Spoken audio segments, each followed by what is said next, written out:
Welcome to the Slop Temple. We pray this video helps.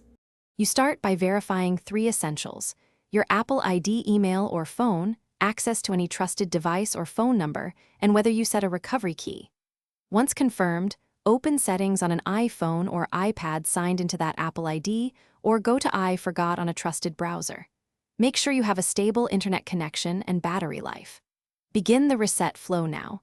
Tap Password and Security, then change password if you're signed in, or choose Reset using Account Recovery if not signed in. Next, follow the recovery route that fits your setup. If you control a trusted device, approve the verification request and enter the device passcode to create a new password. If you only have a trusted phone number, request a verification code and type it into the form. If you saved a recovery key, use it to immediately regain access.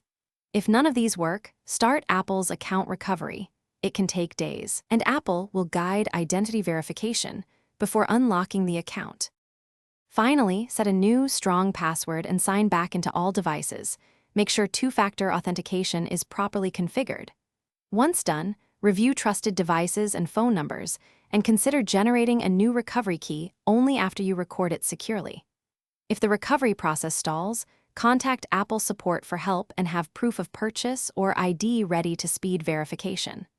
One troubleshooting tip: if recovery is denied, wait for the account recovery status email and follow the exact instructions.